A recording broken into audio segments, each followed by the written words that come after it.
on my plan, in my mind in the zone. I wanna be one of the greatest that ever made it, one of the best that did it, coming with it. Understand this is all I think about, all I ever wanna do, all I ever work for. So ain't no giving up, and up to the limit, just to win it is a must. Now you see what it takes to be on top, don't stop. Now you see what it takes to be on top, don't stop. Bryant for the win. He is a remarkable talent. I mean, he got into one of those zones, and I've said it many times. It's all right for regular players to get in a zone, but when you're the best player and you get in a zone, that shouldn't be fair. And it wasn't fair. Access, watch the progress, can't be done, man, I'm the champion. Yes, ladies and gentlemen, you heard him at the end of the song because we the champions. West Coast Worldwide Laker Talk. Here we go. Worldwide Laker Talk for life. Worldwide Laker Talk. Worldwide Laker Gang for life. All the above. We in the house, and the house is packed. It's time to go, man. I'm so excited. We won the Western Conference Finals today. But as the great Kobe Bryant said, job's not finished. Job's not finished. But to all the naysayers that said there was no way that this Laker team would make it to the finals, yo bad. Here we go. Here we are into the finals. 4 games left. We only 4 wins away from number 17. 4 wins away from number 17. So look, y'all, you know, usually we be having the show packed with statistics and all. Tonight we not doing that. We on some Laker fan shit tonight. We on some off the cuff shit tonight. And we gonna talk about what we saw in the game tonight. We can't even preview what's gonna come up because we don't know if we got the Heat or the Celtics. But guaranteed, once we figure out if we got the Heat or the Celtics, we'll be back with another Worldwide Laker Talk show. But for tonight, Brandon Red, tell me, what did we do to stop the comeback kids from coming back again from 3-1? I mean, that they came back in the third quarter. You know, they were trying to come back and on into the fourth quarter, but we saw something from LeBron that we don't see too often, and that's him closing out the game. Like he let them know, like, nah, yeah, I'm not coming back right now. He had a couple big shots. He had a long 3 that kind of sealed it. And you know, we were talking about this, I think, after game 3 when we lost that game, about LeBron taking over late in games, and we saw that tonight. You know, you posted it right after, like, I like what I'm seeing in the close of the game. So that took us right to the Western Conference Finals and deny the Nuggets from, you know, coming back and trying to get that lead late in the game and then make the game closer than it needed to be. Yeah, Quincy, go ahead, give me the breakdown. Tell me what you saw, sir. Pretty much same thing. Our defense was pretty good throughout the night. We held them to 42% field goals, 26% 3-pointer. So our defense, although our offense was kind of took a break there in the third quarter, our defense stayed consistently good throughout the night. Like Brandon said, LeBron actually showed the difference between a star and a superstar tonight, and he closed Denver out. But I kind of tell from the get go that he came out pretty aggressive in that he wanted this series to be over in 5 games, and in the fourth quarter, in that last 5 minutes was Mamba mentality. He just decided to. I don't know when the last time I've seen LeBron close a team out like he did tonight.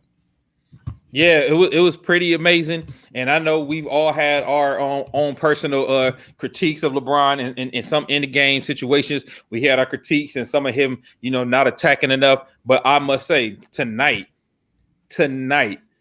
LeBron, that is what we asked for. That's what we need. If we see you play like that at the end of games, listen, no team can beat us, because the two-headed monster of LeBron James and AD being able to hit shots like that, being able to go in and hit buckets in a timely manner when we need it, because that's what was lacking. The one game we lost, what was lacking was Jamal Murray would come and hit a bucket, and we wouldn't come right back and get a bucket. And tonight, that stopped. And tonight, the team defense was incredible. I heard my man Goat Russo was doing the thing tonight. Goat Russo. So I think all of our X factors ended up coming through in one game, one way or another, throughout this playoffs, if I'm not mistaken. Because mine was Goat Russo. Yeah. I think Who's yours, Quincy? Yeah, Rondo, right? Yeah. Yep, Quincy Rondo, and then B Red had Dwight Howard. So all three of our X factors came through in the series, man. I'm so excited, man. I can't believe we put them away in 5. Series, huh?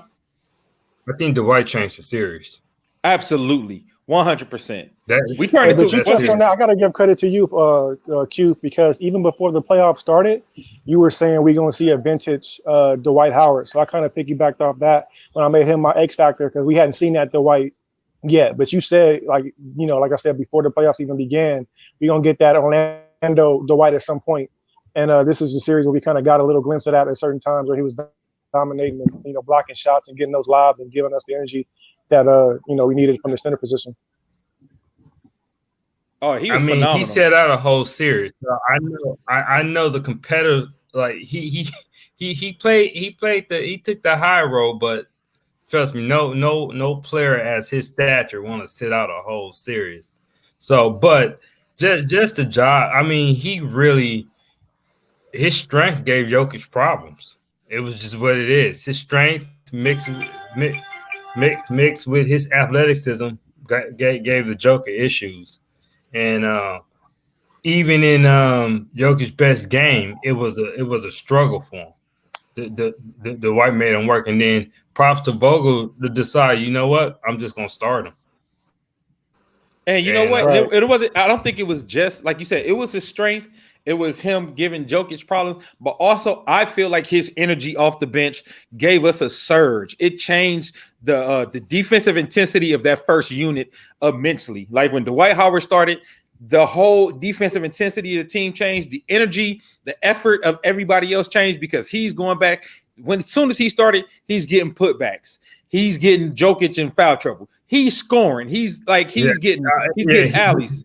He almost had back-to-back. He had 9 points, 9 rebounds. So he almost had back-to-back double-doubles as a starter. And that's the difference between him and JaVale is that you got to worry about Dwight scoring.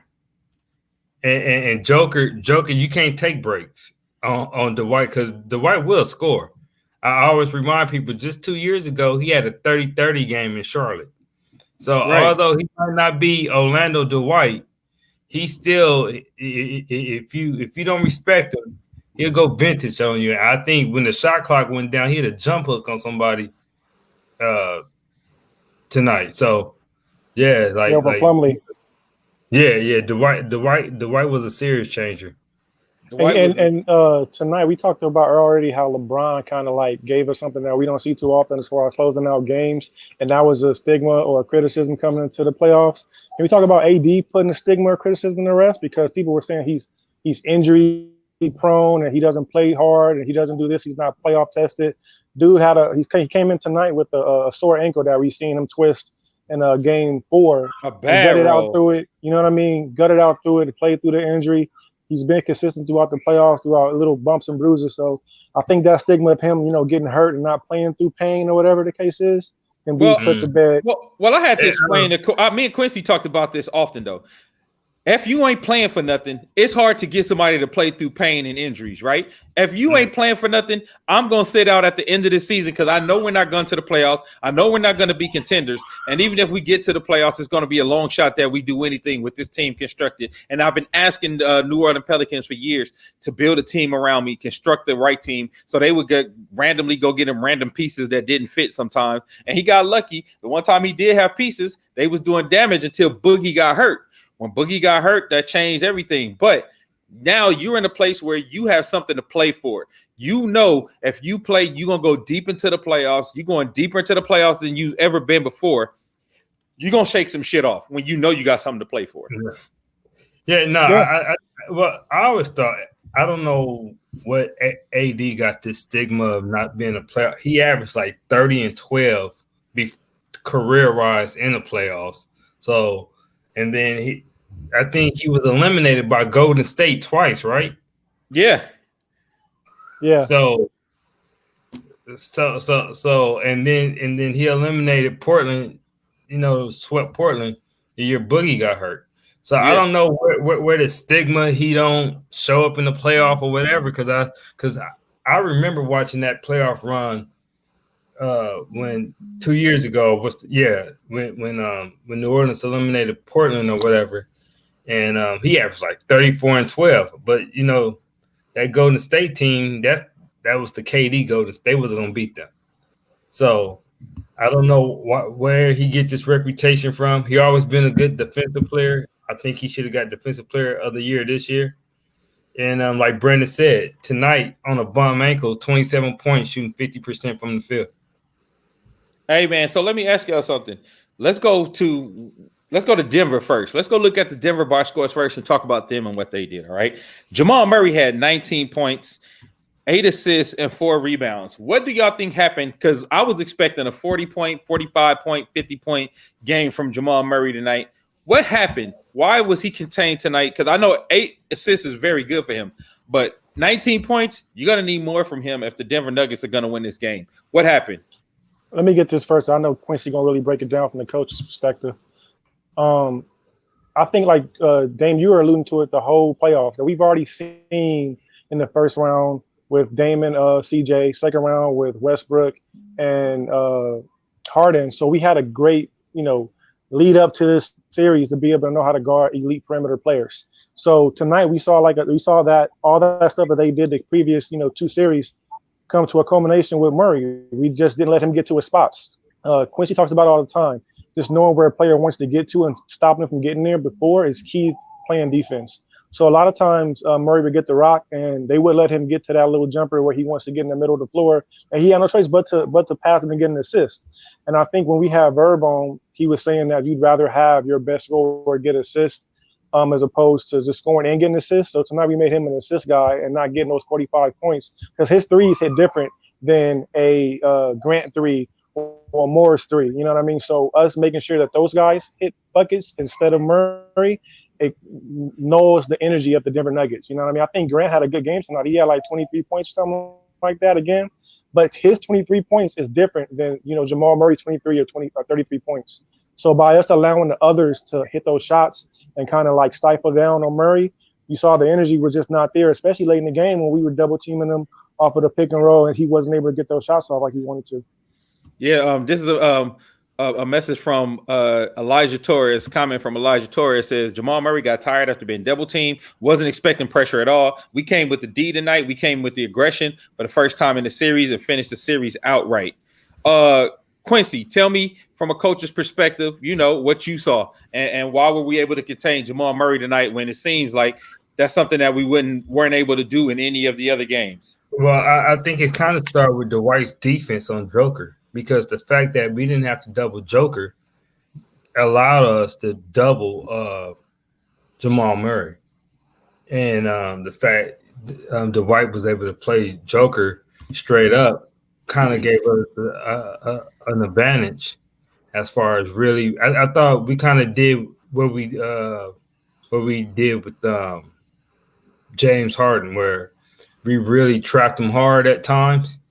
Made him give it up, and like Brandon said, we made look. If we're gonna lose tonight, it's gonna be because of Gary Harris or Grant or Michael Porter or someone who's gonna have to beat us tonight.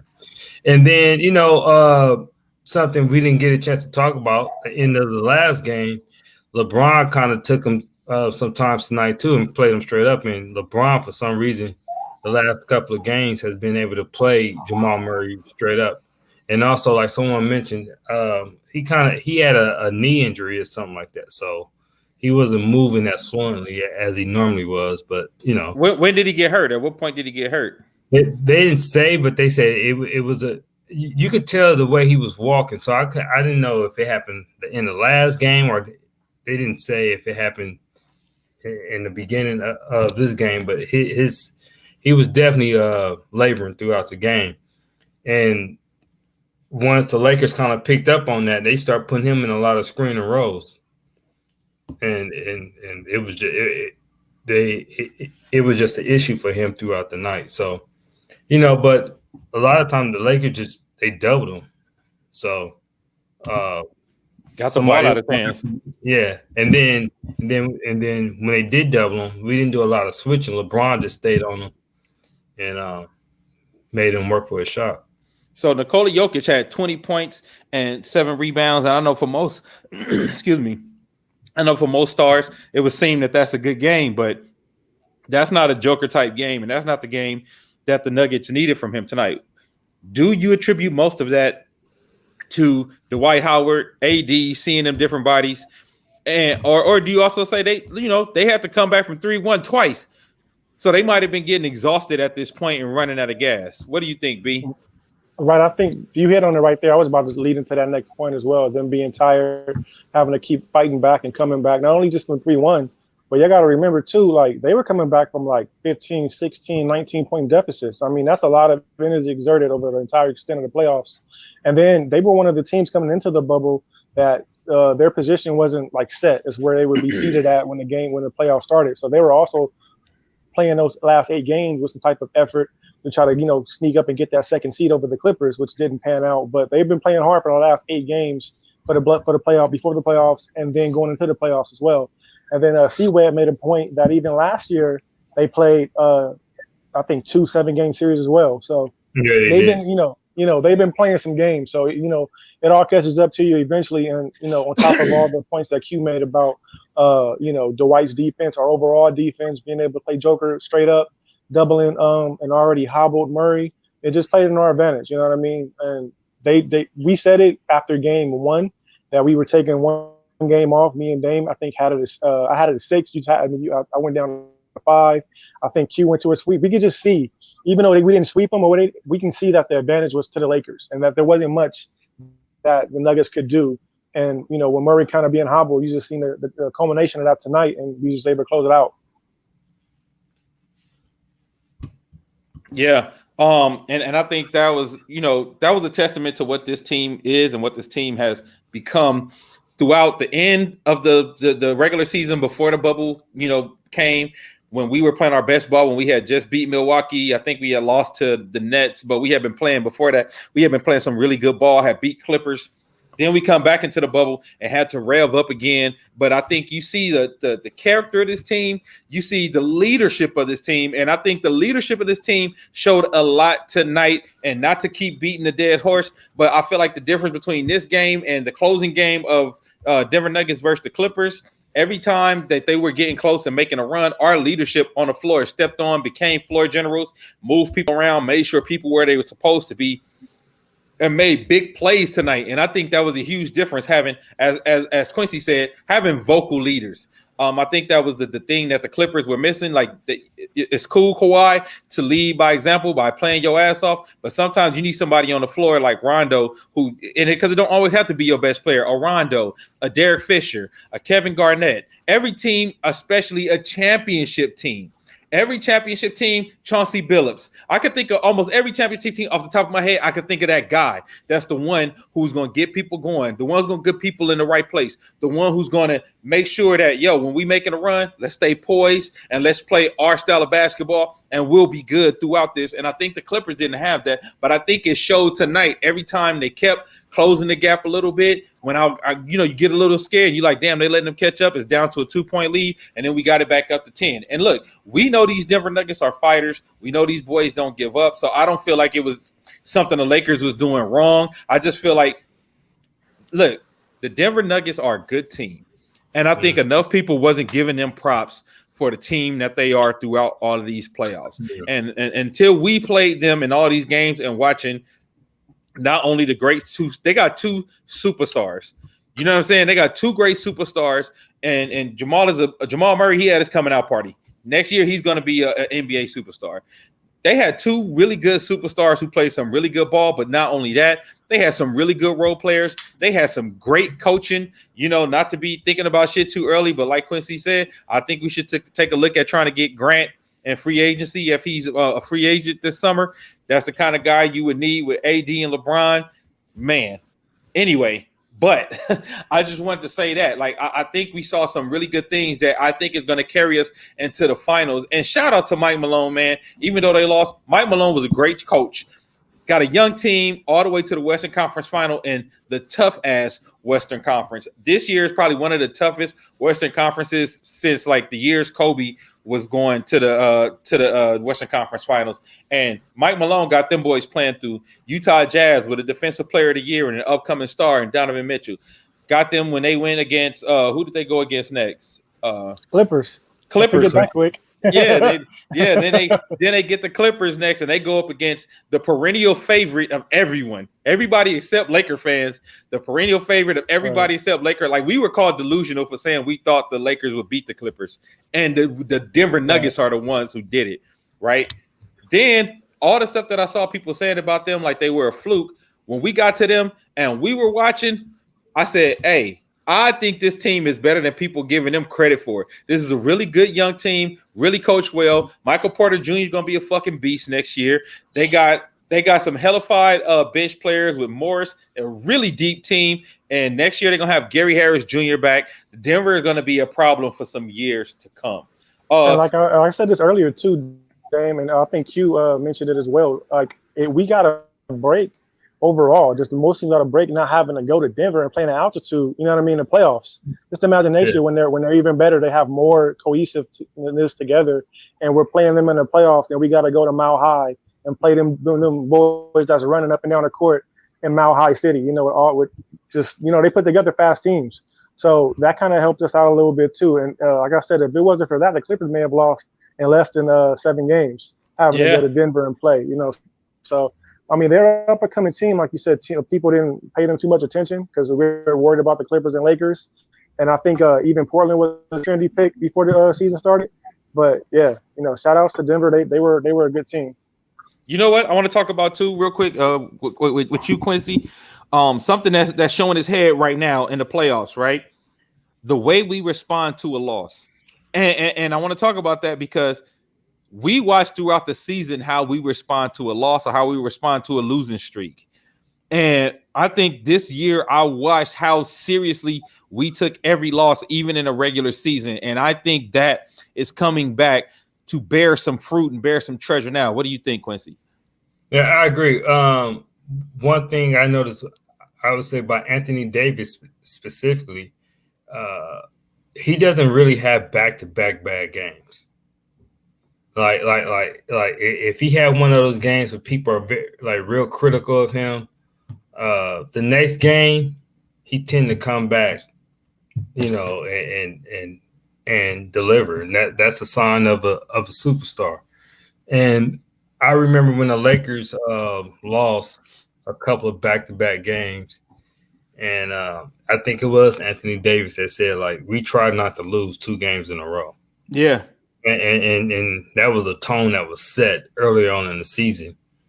And you can just tell. Also, we got to give props to the coaching staff because, you know, once you lose a playoff game, it's always, okay, how the team is going to respond, what adjustments they made. And every time we have lost a game in this playoff, our team come back with some adjustments, and the other team haven't just been able to adjust to our adjustments. And that's been it.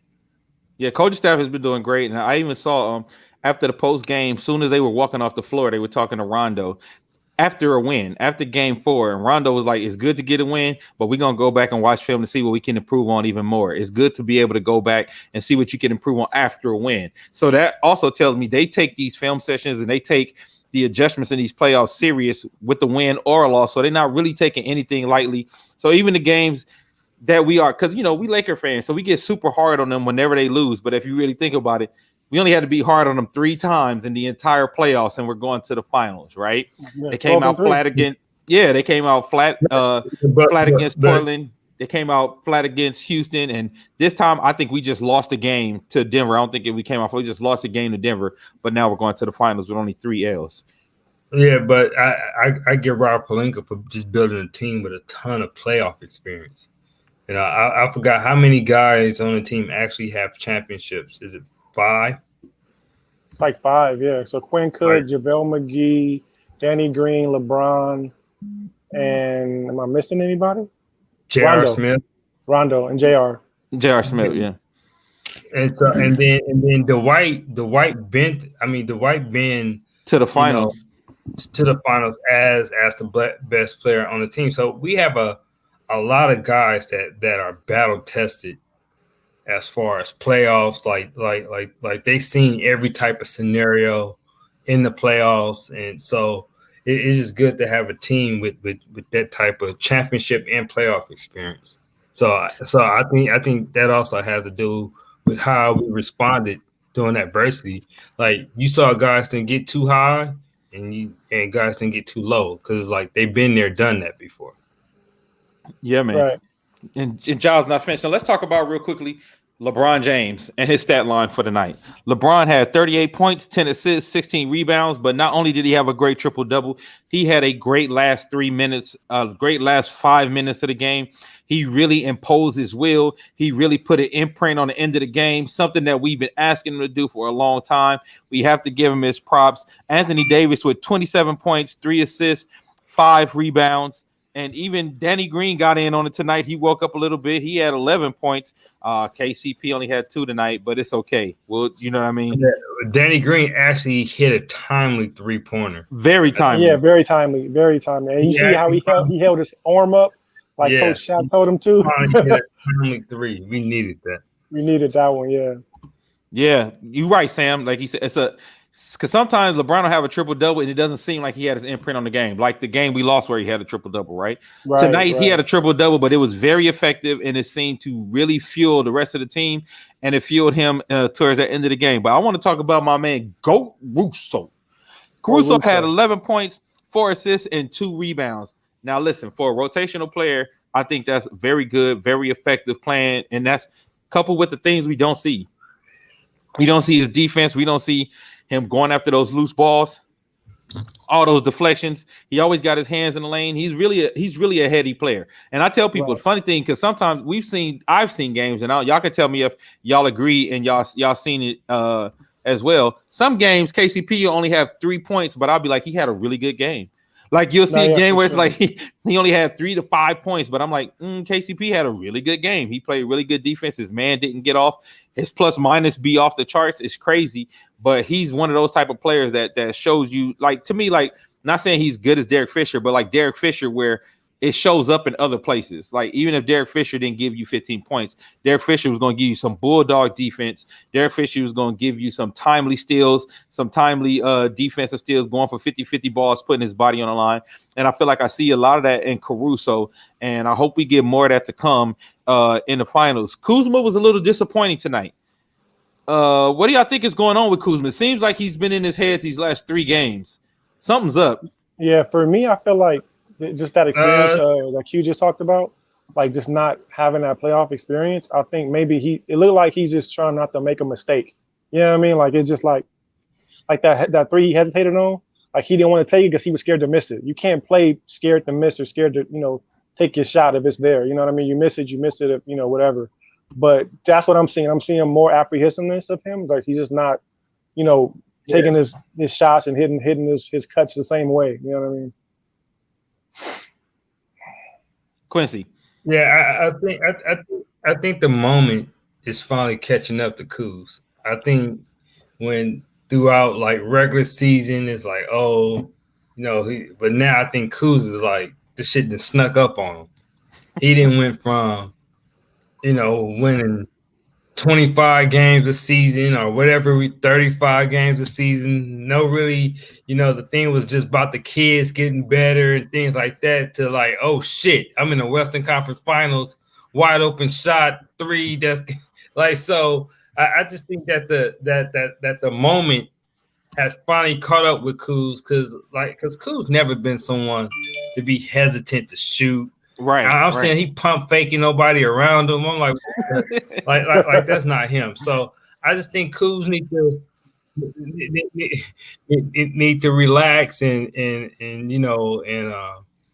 kind of just remember it's still the same basketball game. But I think the moments, like I think Kuz, because just think about what Kuz's expectations was.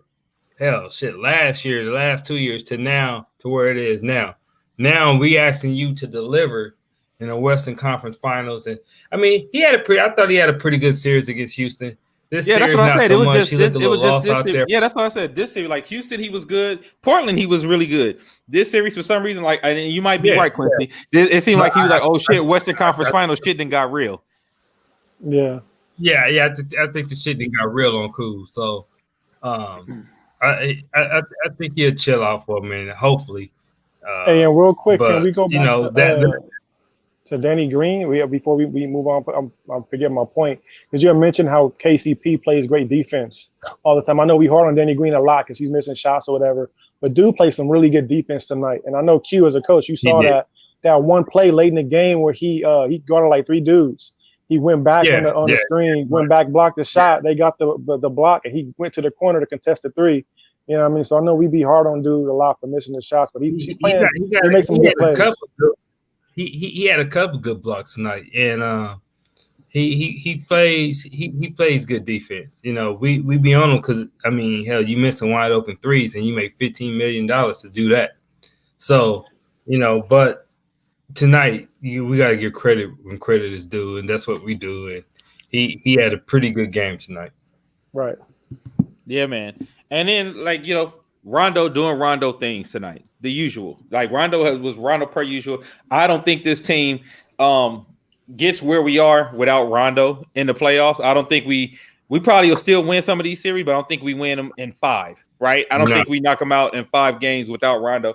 And pleasantly, I feel like Caruso has been a great stand-in for Avery Bradley. I'm not saying he's good as defender as Avery Bradley, but I feel like with Kuzma between Caruso and Rondo, we getting some shit that we probably wouldn't have got from Avery Bradley. Because as good as Avery's defense is, he's not the floor general that Rondo is. And he probably would have ate into some of those minutes, and Rondo wouldn't get as many minutes. So I think everything happens for a reason. And me, Brandon, and Quincy were the only few who was saying, y'all just wait for playoff dough. When everybody was so hard on Rondo in the season, I'm like, look, man, he don't give a fuck about this regular season shit. He's not finna play hard. He's not finna hurt himself. He haven't for years. I said, but just wait for playoff dough. And here it is, and we getting them. You have to trust a man's resume. Like I said, and we mentioned it before, they was about to put out the Celtics when he was in Chicago. Like, that series was about to be over. And then I think, as a matter of fact, did he break his thumb then? Yeah, he broke the same thing. He can have hand injuries. Yeah, he broke his hand, broke his thumb.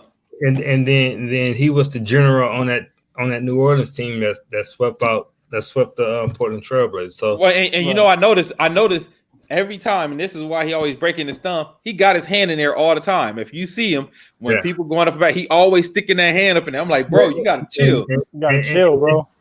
They said Rondo hands is bigger than Dwight's. So they said Rondo. Yeah, they said Rondo had like huge hands. Well, you can see them pause remember when he got them 4 steals in a row and Jamal Murray? He just he was just grabbing they said that's one of the reasons why he struggled at the free throw line, because the ball is so small. It's like the same issue Shaq had. Right. Big Shaq how did he improve his 3-point shooting so much though? Because remember, he didn't have a 3-point shot at all in Boston. You know what? If you realize, he just be hitting that shit like. If you realize he's not up on the line. Yeah, he's farther back. He shoots farther back. Okay. He's not up on the line when he shoots threes. But yeah, you think it's like playoff Rondo? We get playoff Rondo because during the regular season, the schedule fluctuates, right? You may play Portland one night, then you may have an East Coast trip. You play Chicago, Toronto, and then come back to the West and play Sacramento and the Phoenix Suns. In the playoff series, you playing the same team over and over and over all night. So does that give Rondo more of a chance to like see what the team is doing and then attack that? Is that why we get a better version of Rondo in the playoffs? Yeah, I think so, because they said Rondo watched film like a coach. Like he watches film with the coaches. So I remember when Dwayne Wade was talking about that Chicago series when they played, he said Rondo orchestrated that. He was like, that wasn't our coaching staff that orchestrated us playing Boston like that. He was like, that was Rondo orchestrating that. So the fact that you have somebody on the court that literally dissect teams like that, and he could orchestrate things on the court because he know just as much about this team as the coaching staff. That's a huge advantage. And that's why, like you just said, if he get to lock in on one team, he's just going to pick you apart. He's like a damn quarterback out there. Shout out to Dominique too. Dominique said Kid got better late on in his career too, and he did, because remember towards the end of his career, Kid finally got a 3. He never had one when he was the guy on his team. Let's go back to before we wrap up. Let's go to Sam's comment, because I think we could wrap up and end on this talking about this. Who do we match up better against, Boston or Miami? I want to get y'all thoughts on that. I guess I I'll take I haven't had a chance. Yeah, go ahead, because I haven't had a chance to really set my mind on it, because just like the players, I've been focused on Denver, bro, and I haven't really even gotten to watching the film from Miami and the film from Boston, so I'm not all the way there yet, but I'll give you my hot take while we're on the air. But go ahead, B, you take it while I think on it. I feel like, and I want to hear what Q got to say if he's been watching any of the games. I feel like we match up better with Miami. I would love to beat the Celtics to tie them for 17, but I feel like with Miami we match up better, and here's why. Bam Adebayo is going to get played one-on-one with AD or Dwight, whoever we play with is going to the same way with Joker. And then if he's playing AD on the defensive end, which I think Bam will play because he's their best defender, AD going to have to be able to pull him out on the perimeter. And Bam going to have to move his feet, which what we saw Jokic could not do, Hassan Whiteside could not do. Ain't no big man on Houston, so we ain't got to worry about that series. But like when big men got to come out and guard AD, they can't move their feet. You see it with the defensive player of the year and Rudy Gobert. He can't do it. So Bam is going to have to come out and move his feet, and he ain't going to be able to guard them. And those three-point shooters, you know, we guard the three-point line well. We just played the Houston Rockets a series ago, and you saw what we were able to do. They had one game where they, got 53s up. We were able to, stifle that eventually and make them shoot twos. So Tyler Hero, Duncan Robinson, those three-point gunners they got are great. I'm not scared of them, though. We know how to play that type of team, as we just saw when we played the Houston Rockets. So basically, to me, I think Miami is Houston Rockets with a big man in the middle. We got AD for that. I wavered back and forth, but I'm gonna go with my first gut. I think the Celtics is a better matchup for us, just on inexperience alone. I think also because they play either Tatum and Brown at the 4, which is a huge advantage for us. I think the Celtics is a better matchup. This is what worries me about Miami. They have a lot of vets. They have experience. And they got guys who guarded LeBron in the past. Iggy, Jimmy Butler. So these are guys that's not necessarily haven't seen LeBron before. You also have a coaching staff that knows LeBron. Spoelstra was LeBron coach. So you have some people that's kind of familiar with LeBron as far as Miami, and also Miami zone like 80% of the time. You talking about zone? We finna see some zone, and with that, and what you kind of seeing with Boston, dudes got to hit their shots. So now it goes back: can Danny Green, can KCP, can Caruso, Kyle Kuzma, can they knock down those shots when they get it? Because I don't know if you guys remember when we played them back in December, they like zone 90% of the time. Yep. So because they gonna zone the hell out of us, and then they got the bodies, they gonna throw Iggy on LeBron, of course. They're gonna throw Jimmy Butler on LeBron, and Crowder gonna get some action. So they got some veteran defenders who've seen LeBron. And then they're gonna zone the hell out of it. So I think like going against a team with some of a championship pedigree, I would rather face the inexperienced team of a bunch of guys who never been there. Because I think that's what kind of took over Denver.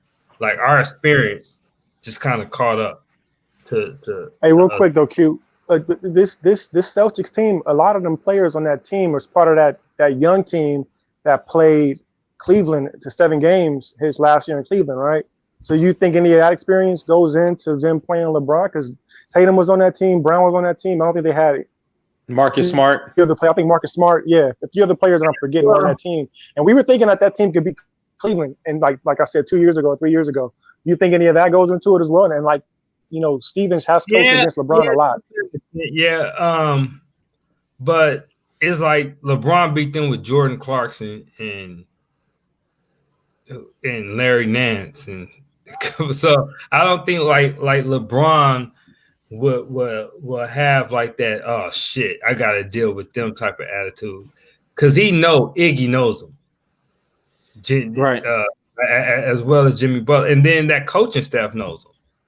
So I think that's that. They have a slight advantage. The one thing that I would be concerned about Boston is they have a scoring point guard, and Kemba Walker have known to have big games against them. Yeah, Dominique said Kemba shifty though could be an issue for Green and KCP, but Kemba hasn't really been doing that well in these playoffs, if I'm not mistaken. Yeah, but having inconsistent games, man. But I don't think I think you would see Caruso and KCP on Kemba Walker. I don't think you'll see Danny Green. You'll probably see Danny Green more on Tatum. Okay. Then you would see him like Danny Green don't like against fast people. That ain't Danny Green. Yeah. Deal. Right now, yeah. So we but Q, have you been able to watch any of the Miami Heat games? You watched any of them? Yeah. So you see the lineup when they have Iggy and what's his name, Crowder in. That takes Duncan Robinson, and most times Duncan Robinson is either out or Tyler Hero is out. So were they changing defense for offense? So does that still scare you the same way? But they're not having Duncan Robinson playing instead of Iggy? Yeah, because they're still zoning. And the Lakers, we like it's gonna come down to our shooting pretty much. Because we've seen teams have zoned us in the past. And it just sorely depends on whether or not guys was hitting shots. So I'm not concerned as much as like, such and such can stop who. It's whether or not can our guys be consistent. Because they have a hot series, but then we have also seen them go cold. And like Miami zone a lot, like a whole like they say they zone like 70% of the time. So you're really gonna have to like have some ball movement and really try to penetrate their zone, and guys gonna have to hit open shots. So and you have to have some cutters like we did. Who was that zone in this? Was it the Houston Rockets? And that's when Kuzma got a lot of those AD got a lot of mid-range shots, and Kuz got a lot of those floaters in the lane. So it's gonna have to be a lot of sets where we're moving the ball, and cutters gotta cut.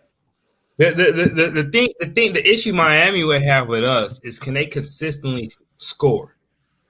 Because Jimmy Butler will have a 10-point game in the middle of the playoffs. Yeah. Like Dominique said. Like Dominique said, the Lakers are almost unbeatable when the three ball is going down well. And that's the funny thing. Like when our three ball ain't going well, we probably gonna win a close game. Like we're gonna win by like 6 when the three ball not going well. When the three ball is dropping, I feel like there's no team that can really stop us. I don't feel like there's nobody who gives us any issues. No, they're like undefeated when they shoot over 40% from threes. So and I think they only lost one game when they shot over 50%, and that was this series, this whole season. So I think we're favorites in both series. Like there's not one where we're like, we might be underdogs. But both teams kind of pose, their different problems for us. I could see where we could have some problems, but I take the Lakers in 5 against both. It seems to be the magic number. Yeah, I think we're gonna remix Moses Malone 5, 5, 5, 5. Yeah. I take the Lakers in 5 in against either one. All right, well, check it. Tomorrow there will be a Celtics versus Miami Heat game. Sam, you're right. Sam said we had the 2 best players left in the playoffs, and I think that's the thing that's always going to be our cheat code. But regardless of who we go against next. But everybody from Worldwide Laker Game for Life, share, post, subscribe, let people know about the show. This is Worldwide Laker Talk for Laker fans. by the Laker fans, giving y'all a chance to come talk to us about what y'all want to talk about, giving y'all a chance to come vent about the losses, giving y'all a chance to come celebrate about the wins, and giving y'all a chance to hear us just break down these games in a way that I know y'all break them down too. We all gonna break them down together and talk about what we feel and what we think. So look, this is what's gonna happen. Tomorrow the game is gonna either be, we're going to find out who we play tomorrow, or it's going to go to 7. I hope we go to 7 because I just want them to beat up on each other. I don't give a shit who it is after 7, right? I just want them to beat up on each other. We need AD ankle to heal up. Yeah, we need a few days for AD ankle to heal up. So listen, we'll be back after we find out who we're going to be going against, and we're going to do a preview show of the upcoming matchup. But until then, we're going to take a couple days off ourselves because we tired of shit. We've been going ham with these shows for you guys back to back to back because, hey, we love the Lakers and we know y'all love the Lakers too. But we're going to chill and we'll have a show for y'all when it's time to get ready to rev up and to gear up for the finals. But until then, we want everybody show your Laker pride. Like I said, share, subscribe, like, let everybody know about Worldwide Laker Talk. We'll be here. We'll see y'all next time. And yo, let's leave y'all with a little bit of that Mamba, that Mamba magic. You know what I'm saying? On the way to get y'all out of here. Until next time. It's about what doing it big or going home. I'm focused on my plan. In my mind in the zone, I wanna be one of the greatest that ever made it. One of the best that did it. Coming with it. Understand this is all I think about. All I ever wanna do. All I ever worked for. So ain't no giving up in us.